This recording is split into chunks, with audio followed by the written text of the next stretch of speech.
अस्सलामुअलैकुम and hello everyone, क्या हाल चाल है, कैसे हैं आप सब। अभी बज रहे रात के 10। हमारा दिल कर रहा था थोड़ा सा बाहर टहलने का। आज हस्बैंड की ऑफिस भी नहीं थी तो हम सोचे चलिए थोड़ा सा टहल भी लेते हैं, ऐसे कुछ चीज़ें लेनी होगी जो ले लेंगे वहीं से। तो हम आ गए यहाँ मिल के बाद। हम सोचे पहले खाना खा लेते हैं, उसके बाद चलते हैं शॉपिंग करने। शॉपिंग तो 4 रात तक कंप्लीट नहीं होगी, कुछ ना कुछ छूटा ही रहता है। फिर हम सब ने खाना खाया, खाना बहुत टेस्टी था। रमज़ान में रात में शॉपिंग करने का मज़ा एकदम अलग है और अलीगढ़ में माशाल्लाह रमज़ान में रात में बहुत ही रौनक रहती है। और अमीर निशा की भीड़ देख के ऐसा लगेगा ही नहीं कि रात है, ऐसा लगेगा अभी मॉर्निंग है। फिर वहाँ से खाना वाना खा के हम निकल गए थे तो हस्बैंड कहते कहाँ चलोगी, अमीर निशा चलना है फिर कहीं और। मैं सोची अमीर निशा ही चलते हैं। तो हम आ गए थे अमीर निशा। यहाँ की भीड़ देख के मुझे बहुत ही उलझन होने लगती, मेरा दिल करता मैं यहाँ से रिटर्न हो जाऊँ।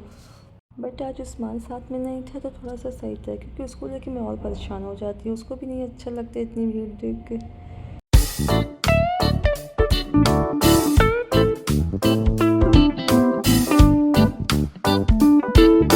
फिर मैं आ गई थी इन भाई की शॉप पे। मैं सोची देखो कुछ पसंद आ जाए तो मैं यहाँ से ले लेती हूँ। और आजकल तो हर जगह कश्मीरी ईयररिंग्स, कश्मीरी चूड़ियाँ यही देखने को मिलती है।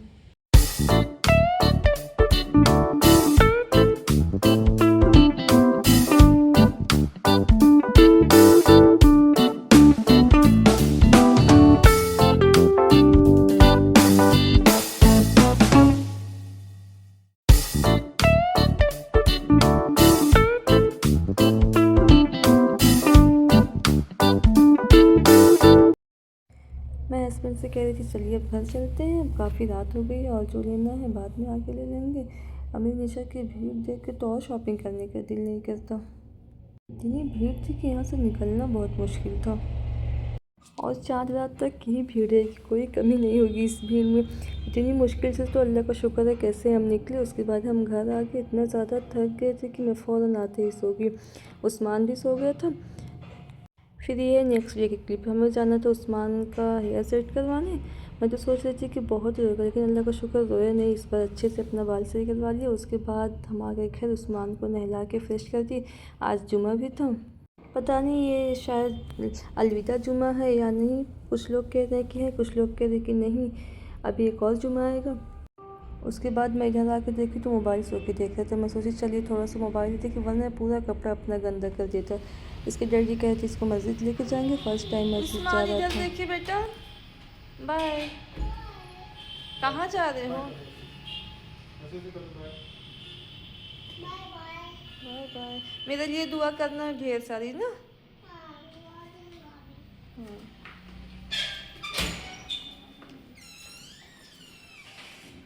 कार्ड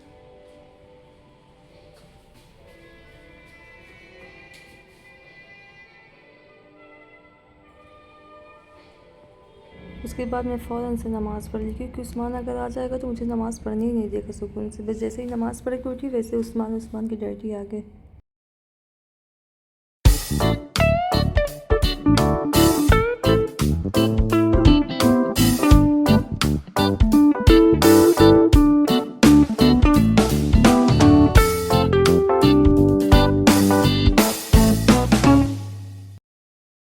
बज गए थे 2 तो मैं किचन में आ गई थी इफ्तार की प्रिपरेशन करने। ऐसा लगता है कि अभी 2 बज रहे हैं। अरे अभी तो बहुत टाइम है, शाम के 6 बजे के बाद अजान होती है। कहने को कि बहुत टाइम है पर टाइम पता नहीं चलता। अक्सर ऐसा ही होता है कि अजान होती रहती है, हम कुछ ना कुछ किचन में करते रहते हैं, लेकिन हमें ऐसा नहीं करना चाहिए। हमें थोड़ी देर पहले दस्तरख़्वान पे बैठ के दुआएं करनी चाहिए। इसीलिए मेरी कोशिश होती है कि मैं इफ्तार अजान से 10-5 मिनट पहले ही बना के रेडी कर लूँ, लगा दूँ, ताकि दस्तरख़्वान पे बैठ के कुछ पढ़ सकूँ, दुआ कर सकूँ। मैं बना रही थी मटन बिरयानी, जो कि मेरे हस्बैंड की फेवरेट है। और जिस दिन उनकी ऑफ़िस नहीं रहती तो मैं उनकी पसंद का ही खाना बनाती हूँ, मुझे बहुत अच्छा लगता है। तो बिरयानी के लिए सबसे पहले इसे गोश्त बना के रख लूँगी, फिर एक साइड चावल बना लूँगी। उसके बाद और भी जो चीज़ें बनाने की फटाफट से हो जाएगी। हस्बैंड कह रहे थे तुम क्या बनाओगी कि अभी 2 बजे से ही बनाने में लग गई। मैं बोली हाँ अभी देखिए शाम में टाइम हो जाएगा, पता ही नहीं चलेगा। और बिरयानी बनाने में तो मुझे और टाइम लगता है। ये सोच रही थी कि सबसे पहले बिरयानी बना के रख लूँगी, फिर उसके बाद जो बनाना होगा और चीज़ें बनाती रहूँगी, फिर मेरे लिए ईजी हो जाएगा।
चावल एंड गोश्त दोनों ही रेडी था, तो अब आ गई थी इसको मिक्स करने की बारी। मैं जल्दी से इसको मिक्स करके रख दूँगी और फिर जब खाने का होगा तभी इसको दम पे रखूँगी, अभी नहीं रखूँगी वरना फिर ठंडी हो जाएगी, फिर अच्छा नहीं लगता ना, बार बार गर्म करो फिर उसका टेस्ट ही ख़त्म हो जाता है।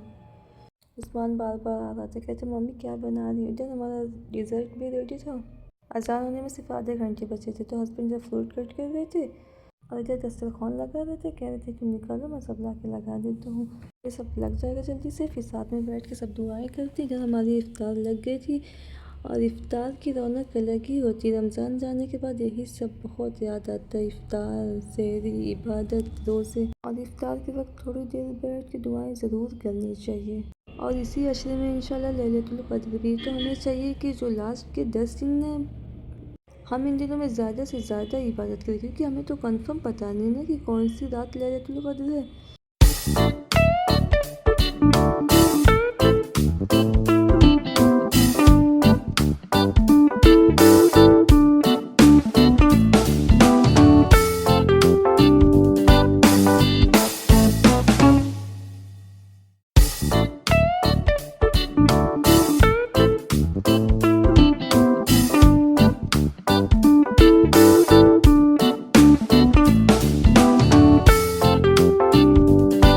इफ्तार की उसके बाद मगरिब की नमाज़ पढ़ी। ये हमारी ईद की शॉपिंग माशाल्लाह कंप्लीट हो गई है। मैं सोची आप लोग को दिखा दूँ कि क्या लाई हूँ।